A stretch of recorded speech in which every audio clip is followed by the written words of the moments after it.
Welcome to episode 6 of Real Talk About Real Estate Investing. I'm Jennifer. This is my husband, Stefan. We're joined with Mike and Leanne Nicholson. And Hello. today, rather than have a guest on the show to kind of talk about what's going on in their real estate journey, we thought it might be a great opportunity to have a catch-up episode and a conversation about where we are and what we're doing and some of the barriers that we're running into. And we thought that it might make for a really relevant conversation to help share what we do as investors when things aren't smooth. Does that sound realistic for what's happening this week? That sounds very realistic. We've obviously touched base between us and you guys because we are sounding boards to each other. And that's what I love about our connection and our relationship that we have with you guys. But as you know, we're entering into a new market, and it started out as it looked like everything was going to be smooth sailing. And then in the last 2 days, things fell apart hard and they're starting to derail. And now the stress is going up. Yep. And you've got lots of stuff going on at the same time, right? So it's really hard to time manage sometimes when you've got 3 or 4 or 5 different things going on and one of them is eating up all of your time. How do you kind of spread it? So Steph and I don't have a huge amount going on this week. I'm much more interested in talking to you guys because you guys have enough for all of us. Where do you want to start? Like where do you want to go? And you know what? We can kind of bounce those ideas off of each other and kind of share experiences. And I'm sure the people listening and watching will understand and likely have gone through something like this themselves. So wherever you want to start, we're happy to run with it from there. So I guess we could start a couple weeks ago, and we did a due diligence trip to Florida, which was fantastic, and we've wanted to enter the Florida market for quite some time now. 6-8 months. Almost. It's seriously And that was the conversation we had with you guys when we met you, right? We all wanted to enter that market. Yeah. So actually, probably because we met last May, it's coming up on a year. But seriously, we've been investigating it for 6 to 8 months. A little bit challenging with everything that was going on with the border restrictions, but we were able to get down there and see it and do it. It really re-inspired us and really made us understand that's where we want to be. Then we started building a team there, and the team was coming together. Everything's really good, but now we're working with new people and new expectations and lots of new stuff. So we engaged some lenders, engaged the realtor, engaged our legal team, engaged an accountant. And then while all that was going on, there was a lot of what ifs. We were making some offers. And lo and behold, we lost out on several. And, we took some good advice and we, let's do a good, strong offer. And the common thing down there is because there's so many offers going out, you do multiple offers. So we put out a couple of really strong offers, and lo and behold, 2 of them came back. Right on. So we were very, very excited, and lots of moving parts. But on paper, we could do 2 of them, right? And we dove in, head first, and started, plowing through the paperwork. And I mean, at that time too, we had talked to you guys, right? And we said, hey, this is where we are, and we had a lot of conversations between us. And before putting in those offers, I should preempt Mike a little bit that we did reach out to financial institutions and brokers. We are mortgage agents ourselves, so we weren't going to go in and make offers on something that we didn't even think that or knew if we could get financial support for it. So I will put that piece in place as well. And I guess too, because we were buying 2 properties, we had one good lender who we've been working with, and things have been going well. And what she's been telling us has been coming through. But we engaged a couple different lenders for that second one because to do 2 of them with one lender at the same time is a challenge. Right. And we understand that. So we brought another one, and not that we farmed it out, but we had some conversations with some people that were really positive. Everything's looking really good. Well, then numbers start coming back and costs start coming back. And fees. That's something we learned financing in the States, right? Fees are a very big thing there that Canada doesn't really, it's not really a thing up here if you're dealing with an A or a B lender. right? You don't get into the fee world. But down there, you most certainly do. And a lot of lenders don't share that rate up front, right? It's like you almost have to ask for it. And if you don't know to ask for it, they're not going to offer it up right away. So, and I know that was our experience too, was that when we financed the place in Tampa, the fee structure, they showed us on the day that we were signing the papers. And really at that point, what do you do? Like, surprise. This is what you're doing. Yes. This is what's extra. Yeah. And that's good learning, right? For, I mean, all of our audience as well. And you're absolutely right. There's things called origination fees in the States. You don't get that here in Canada because they are structured differently. And in Canada, we, as mortgage agents, we have to be upfront with, even on the B side, with what we're going to charge you in fees. And we have to be 100% upfront with you on those. And it seems to be a different game in the States, depending on the broker that you're using. Yeah. And we had conversations, and, we got some preliminary quotes with rates that, we ran in our numbers, and it's like, we can make 2 of them work. And then we get a disclosure, and, from the rate sheet that I was quoted to what the disclosure was. And I'm glad I took my time and I went through it line by line. The interest rate had gone up by over 1%. It was about 1.25%. And that made a difference of, on a $700,000 or $750,000 purchase, that made a difference of $400 a month. Oh yeah, that's your cash flow is definitely affected, and by more than $20, right?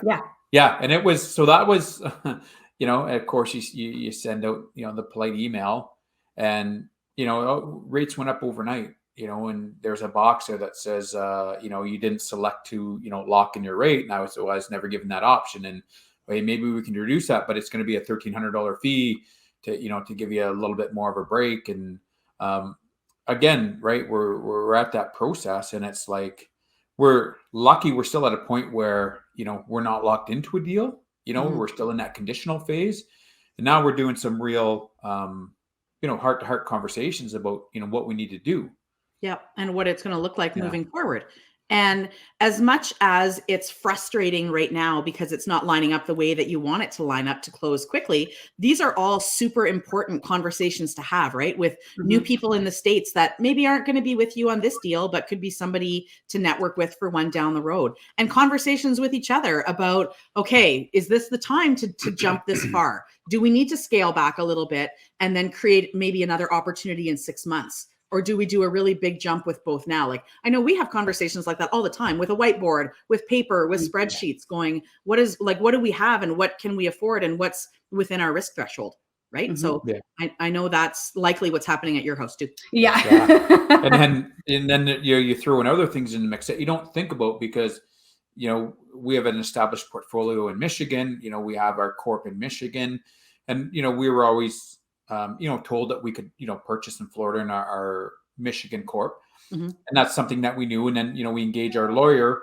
Well, now, because of the property values of the ones in Florida way outweigh our property values in Michigan, now it's like, hey, maybe we should be forming another corp, which isn't an issue in the States, but it all takes time. Yeah, it takes time, and it takes a little bit of money too, right? Money that you might have earmarked for something else, because none of that stuff is free. And American dollars are American dollars. That's exactly it. Yeah. And the exchange rate right now is not in our favor. It hasn't been in our favor in a long time. Yeah. And she's been great with, we can get it done in time. No problem with that. But we should have a conversation with the accountant to figure out the best way to set this structure up. Well, it's today, hey, happy St. Patrick's Day. It's March 17th when we're recording this. Yeah. It's tax season. Try to get a hold of the accountant. So everybody's busy. Yeah. Everybody's, everybody's busy, and, does he have time to get in? And, we're closing these deals. And then, the one loan, well, we told me we wanted to buy in our corp. Well, the loan's being written up in our personal name. And then we said, well, we have to buy in our corp. Oh, well, we can probably quick claim it back to your corp. And I'm like, hold on here. Like, probably we can, and that's scary too, right? Because the probably we can, or the oops, we're just going to start it this way, but we'll fix it later. And we've all learned through other bumps in different roads that usually takes longer and costs more money. Yeah, absolutely does. More surprises. Yeah. And nobody really likes in the investing world, nobody loves surprises. Truly. No. And I think that's I guess too, it's not how we like to do business. We like to do our due diligence and make sure, those I's are dotted and the T's are crossed. And, do we feel comfortable with we probably can change it back to your court name. We can quit. Yeah, I think we can. Yeah. Well, I think we can, and I know we can. And yeah, is there I going to be think a that bill? gives me anxiety at night when I'm thinking about stuff like that. Yeah. Right. No, And it's so, the okay. So what's the next steps then for you guys? You've got some lending issues going on. I know we had talked earlier before we started recording.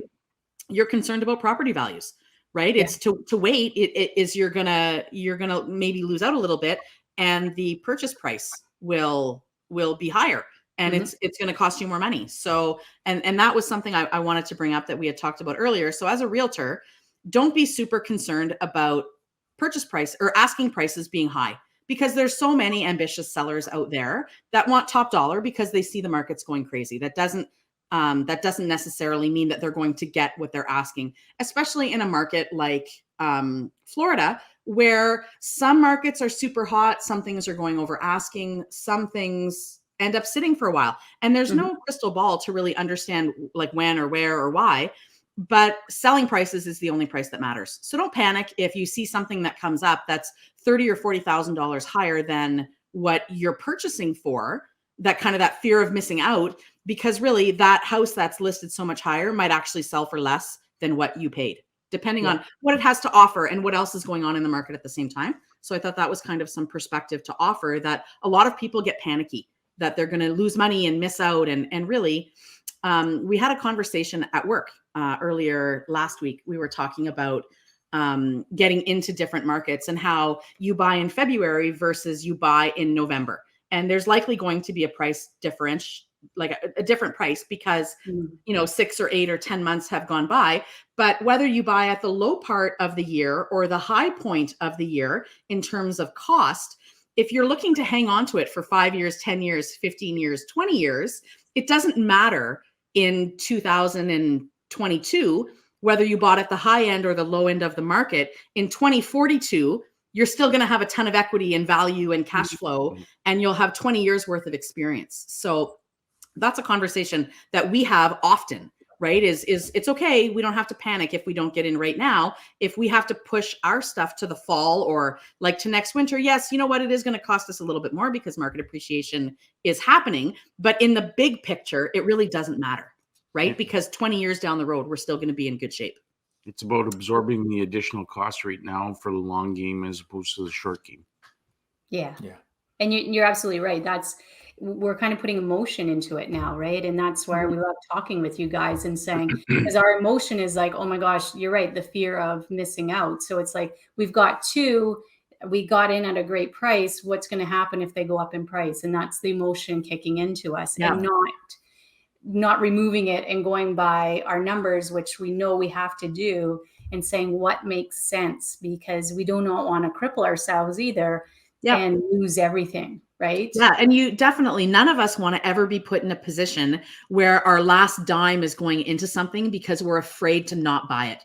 Right. And that's that you get caught up in the excitement and the anxiety and the fear and all of those feelings that have no place in investing. Right. You want to try to keep a clear head and keep it about the numbers and keep it about your plan and keep it about your goals. You know what? And if you do miss out on an opportunity right now, who's to say there's not going to be 10 more opportunities come up in the next 10 months? Yeah. And I think we were out there and we were, getting a drink. I was getting a coffee, and I said to Leanne, I said, my gut tells me one thing, my head tells me another thing, my heart tells me another thing. Yep. And I said, I think we need to put it into the spreadsheet and let the math tell us what to do. 100%. Right? Yeah. Let the numbers tell you what to do. Yeah. And that's what we said. You know what? What's the use of, struggling for 3 years and, kind of worrying every day because, let's get the one that we planned on. Let's be super successful like we have been for the last, 5 years. Yep. And let's just continue on, right? That struggle for, to have 2 of those over 3 years. At the end of 3 years, I don't have much more hair to lose. Like, is that stress level for 3 years going to really be worth it? And that's just it. When you're stressed and anxious and looking every day at your numbers to see where you can create more, that's going to be the longest 3 years of your life. Yeah. And really, we're talking about creating freedoms and a lifestyle that allows us to not be stressed out like that. So, I saw, I can't remember, it was on a social media platform. I don't know if it was Instagram or Facebook. I was looking at a couple weeks ago. It was a ladder, and it was rungs on a ladder. And there was a guy, and then there was a ladder with no rungs and one great big step at the top.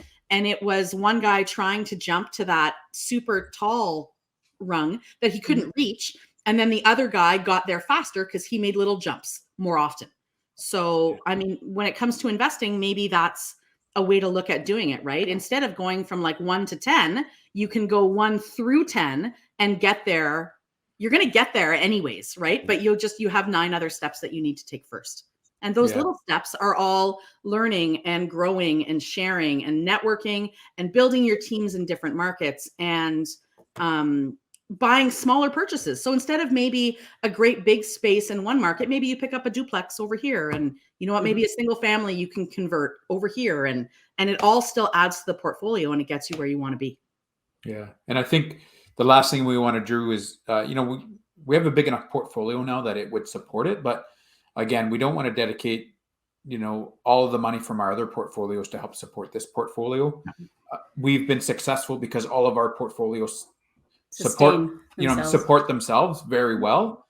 All we need is, to have, add one into the mix that it's going to draw from our other portfolios and, weaken them. So.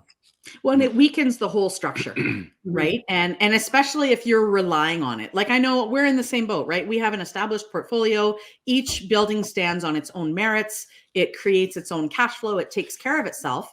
But as soon as you, and I mean, don't get me wrong. We've had months where we've had snow removal costs or maintenance issues or something like a bigger ticket item need repair or a replacement. And we've borrowed from one building to help pay for another. And that's okay. It can still support itself. But as soon as you start relying on one property to support something else, and then something goes wrong with the supporting property, then what do? Then, like we talked about, you're drinking wine for lunch and you're trying to figure out how are you going to find some money to spread around and keep everybody floating. Yeah. Yeah. It just doesn't make sense to rob from Peter to pay Paul. Yeah.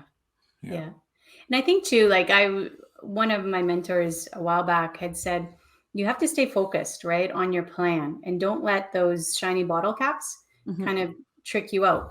And I think it almost, when I'm like, now that we're talking, and I think that shiny bottle cap did kind of veer us off, right? So our initial vision was buy one and do it this way. And we had our path set out, just like you said, we were climbing our ladder, we were climbing our rings. And then all of a sudden, because of, what happened with, putting out multiple offers and two landing in our lap. And then it was like, oh, there's a shiny bottle cap. And then we lost our focus, right? Yeah. And you kind of lose your way a little bit. Yeah. And I think in doing so, then it was like, and then mayhem started, that we did build some good relationships with financial institutions, but then it was like mayhem broke out because it's a 30-day close. So we only have so much time. And then all of a sudden I spent a day or two like reaching out to anybody in the financial world who can lend on this. And it's short-term rental. So it becomes a little more difficult as well because it's not long-term.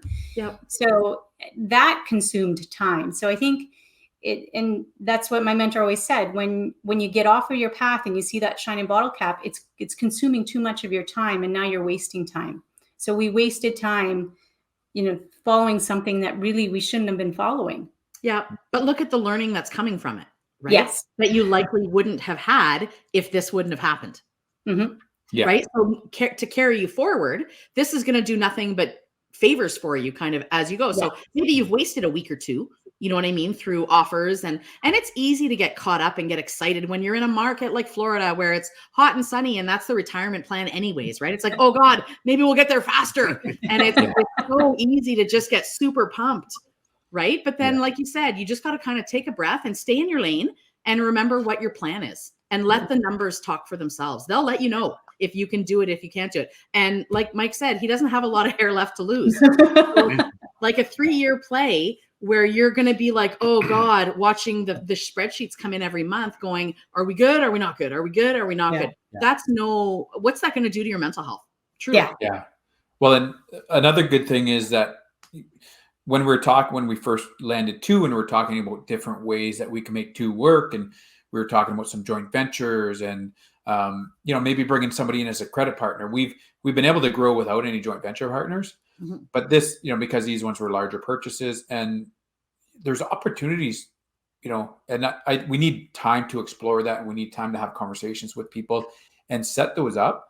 But there's some really good opportunities to approach, somebody as a credit partner, because you can buy with, Canadian institutions, with their branches down there, and their rates are, 2.5% less than what these ones are. But maybe it's an opportunity to have a conversation with some of those people and get that ball rolling. And then, but that might take a month or two, and then approach that property, and, the payments will be a lot less, and it'll be a lot more manageable. And we'll have that one under contract, and we'll be cash flowing from that property. And, we'll have that theming work done, and we'll have those, larger checks coming in, rather than taking two of them on, organizing everything and trying to get it rolling. At least, we'll have one established and rolling, and then, take on that second one. Well, it makes it easy too, because you'll have less balls in the air, right? So you're going to be kind of focused. You'll be able to let some of those go, because the new property will kind of, like you said, it will settle. It will start taking care of itself. You get some short-term renters in there. The cash flow will start, you know what I mean? And it'll start clicking along. And then your mind space will be a little bit emptier, right? Where you can start filling it up with new stuff, right? Those new ventures, new credit partners, new conversations with lenders to do things differently, to see what kind of creativity you can come in and do it again. But maybe that's going to wind up being 2 or 3 or 4 months down the road, which is fine. And I know we get caught up too in the more. We want to do more faster, right? But at the same time, if you take a breath and you look back on what we've done in the last year, I'm blown away at how much we've grown compared to where we were a year ago. And just to trust the process, right? And let it be what it is, and know that even though we're super excited because we're in a market that we want to be in anyways, we're going to get there. We're already there, right? It's just a matter of growing what's already going on. Yeah. And I think we got to get that, price difference out of our head too. And maybe it's $20,000 or $30,000 more. Maybe it's not, but $20,000 or $30,000 amortized over 30 years. Is it $10 a month? Is it $12 a month? Like difference in the payment? In the big picture, it's peanuts. Yeah. So it's one less Starbucks for me, I guess. Yeah. Fair enough. I think the other thing you and I have been both grappling this past few weeks is our first year end on corporate taxes. Tax season. Oh my gosh. And the learning for me, my biggest takeaway, I'm no bookkeeper. I'm not an accountant. It was never my goal to take care of our stuff, but we were small enough potatoes for a long time. So it was just easy to keep track of, this is what comes in, this is kind of what goes out. But because we've grown so much in the last year, I know what I'm not good at. And clearly this is one of those things that I'm not good at. So we hired a bookkeeper, which was a wonderful gift to me from me last spring. And she's fantastic, but it's because it's our first corporate filing, just finding all of, and usually I'm pretty good and I keep things in a file folder and it's organized, but there's much more accountability I find with the corp stuff than there ever was with our personal stuff. And just trying to kind of stay on top of that. And at the same time, how can we better structure our systems so next year it's better? That's and that's kind of where my focus is now. And our bookkeeper has been incredibly forgiving with the multiple phone calls and the in-face meetings I've made her have with me over the last 2 weeks. And the checklists. Yeah, and the checklists and all of those things. But that's kind of where my head is now in that game, is how do we better set up our systems so we can make it easier on all of us next year. So, and I really think that Leanne and I have talked almost every day for the last 2 weeks. Yeah. And we're talking the same talk all the time. So I would love for you guys to share how you're setting up your systems, because it kind of lends to what I want to do with our stuff for next year. Yeah, so we incorporated in March of last year. So actually, we've just rounded a year of us being incorporated. When we did, we put two properties in right away because we refied them and put them in right away. And then the third property in Canada. So this is our Canadian Corp. It went in the fall. So there was there was a lot of moving parts going on. The other big complexity of it was we did a lot of OPM. So this past year, and the OPM was raised. We raised over $300,000 in OPM, but it was raised to purchase our properties in Michigan. Right. So it floated through our Canadian Corp as well. And then we were paying people back, and it was coming through the Canadian Corp. So you can see that it wasn't just a rental property, easy peasy. There's a lot of different things going on. Again, like lots of different balls in the air for sure. Yeah. Yeah. So at that point, I kind of put my hands in the air in the fall, and really I should have done this a long time before. And I'm going to put this out to our viewers to don't procrastinate on it. Get a good bookkeeping system in place as soon as you incorporate, because it's going to make your life a whole lot easier. We ended up reaching out to our accountant. They have a great system that they're putting together QuickBooks for us. But now we've gotten almost a year's worth of QuickBooks that we have to put into the system. We have to download, and we have to go back through and say, you're exactly right. Yeah. What did I purchase for $1,600 in June 28th of last year? Oh my God, I've lost sleep 3 times this week because there was $1,703 go through the Corp last July. And for the life of me, I can't find what I spent it on. Yeah. I just don't know. I've gone through Visa statements and bank accounts and credit lines, and I can't find it. So just to give you perspective, we engaged the bookkeeper to set up this system. And luckily my daughter's going to do it. She's finishing her second year of accounting and in college, going into her third. So we're tasking her with that. But she wants extra work, have her call. Yeah. She wants real experience. But we started this in November, December, and I'm still meeting with the bookkeeper now to get things settled. So this is how long it's taking to backtrack everything that we've had. So just to give the viewers perspective, don't. Yes, you don't want to play catch up. Well, and the beauty of QBO, like QuickBooks Online, is like we link our bank accounts and everything to it. And literally now that we're set up, we can go, we can go on there. It's March. This was this, click, and it registers it to all the right accounts. Yeah. Right? It's so easy. So easy. But we're going back a year and doing that month over month over month. Whereas and that's kind of, we're hoping that month over month kind of back catch up piece will be ended once we kind of get through this filing. The bookkeeper will set us up. I'm not sure if it's QuickBooks or Xero or whatever it is that she uses, but whatever, it's just going to be easy to track. And that's it's kind just of that software, right? That easy software. And I know even with QuickBooks, we've gotten, receipts, right? And, I give the receipt to my daughter and say, here, this is, we bought it for repairs and maintenance. And she literally takes a picture. With her cell phone. With her cell phone, it attaches straight into QuickBooks. So it makes that, and it's so smart. It knows what account usually to put it to. Yeah. Like it knows, it's a Canadian Tire or Home Depot.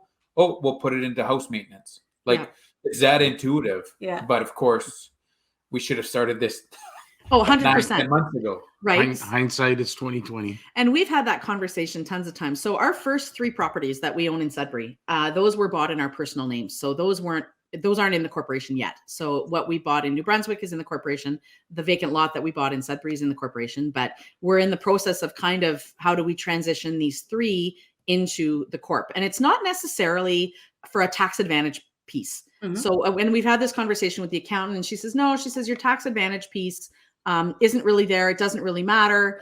But for ease of reporting, which is where that I'm living my life over ease of reporting now.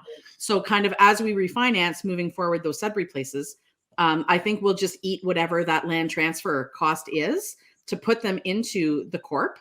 And that way the ease of reporting. It's a one-stop shop. And then our personal stuff will stay personal. The rental stuff stays rental, and it makes for easier night times for me to sleep. Yeah.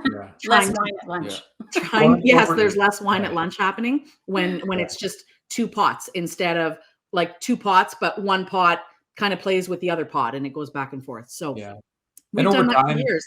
And we figured out kind of as we grow, we need to simplify things. Simplify, And do it right out of the gate and don't procrastinate it. Yeah. And then also moving those to your corp will help your personal debt service as well, right? For future. Yes. You know, it won't happen right away, and you'll have to personally guarantee those, and they may or may not. Yeah, they may or may not show up in your credit report, but over time they fall off of your credit report, and it's just make it easier that way too. And with us, it's all about the long game, anyways. Like, you know what I mean? The short-term gain for us, whatever we do, that's bonus is great, but we're really about the long-term buy and hold, and kind of seeing what this is going to look like in 5 or 10 or 15 or 20 years, and what kind of freedoms it can create for us. But you're so right about start early and create those systems, because systems are super important. And it's one of those, it's a barrier. Like to kind of circle back to what we were talking about at the beginning, it can really be a bump in your road, and it eats up a ridiculous amount of time. Like, I know how many times I've talked to the bookkeeper this week, and how many times I've run over to her office to try and explain something that I can't explain properly in an email. And like, the poor lady, like, Lord love her. She's been so patient with us. She's having wine for breakfast. I'm going to bring her wine. Seriously, when this is all done, she is going to get a lot of wine from us, just once it's settled and submitted and signed off on. So I know we're so appreciative, and it really creates an appreciation for that whole system, which is such an important part of any real estate investing road, because if you're not set up on the back end, to make sure that you're claiming and reporting what needs to be reported, you're going to run into a boatload of trouble as you try to grow. Being responsible. Yeah. And we always want to engage and do our books properly. And the last thing we want is 2 years down the road, CRA to want to do an audit or something. So we've always been, we declare everything, we expense everything. We do it all properly. Yeah. And that's, part of that game too, right? I don't want anybody calling me in 5 years and being, I can't even remember what we did a year ago, 6 months ago, let alone in 5 years. You want CRA calling me like, hey, Jen, there's a $1,400 bill here. What was that from? Yeah. I don't know. And then cue the anxiety, right? And oh my God, like, I don't know. I can hardly find stuff from 6 months ago. No, it's true. And like us, and I think this is something else that kind of links the 4 of us together, is there's that transparency. Like, we're fine sharing all the secrets, and we're fine sharing the information, and it's all above board. There's no shady, there's no sneaky. It's just, it is what it is. And you know what? We're happy to make the extra efforts and make sure it's done properly, because we don't want any extra barriers and bumps in our road as we go, because there's going to be enough anyways.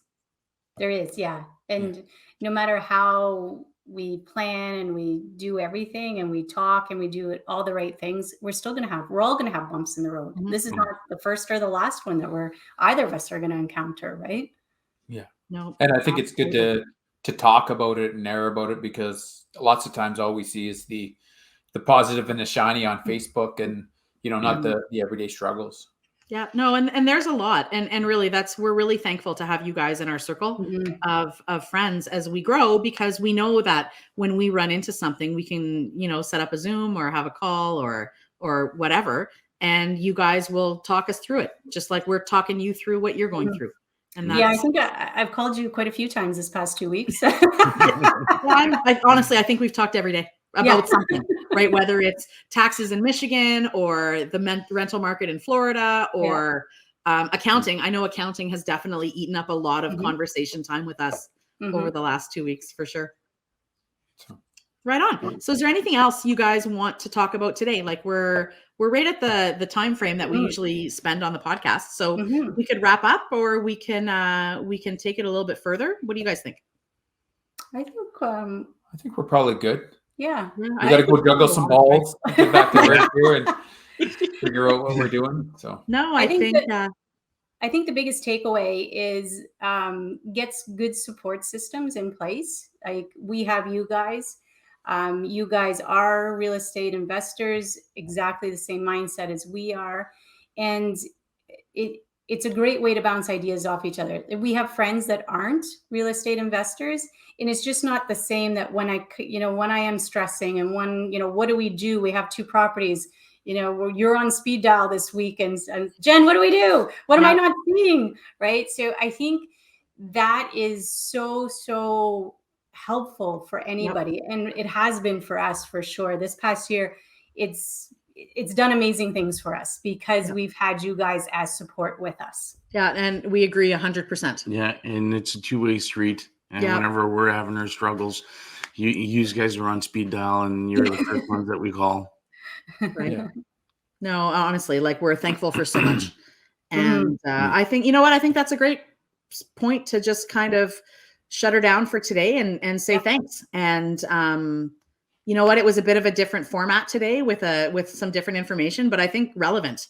Like I think so relevant to so many people that are going to watch this, that are into investing and likely have gone through the same kind of things. So thank you so much for sharing your stories and letting us, giving us the opportunity to help you kind of talk your way through it. Thank you for listening to us. Yeah. We always try to keep it real. So. Oh no. And you know what, I think this episode is the realest it's been so far. Just because we're all kind of going through the same things at the same time. So we'll talk to you guys soon, and we look forward to keeping it real and sharing another story with everybody next time. So have a great afternoon, guys. Stay tuned for episode 7. Bye-bye. Bye-bye.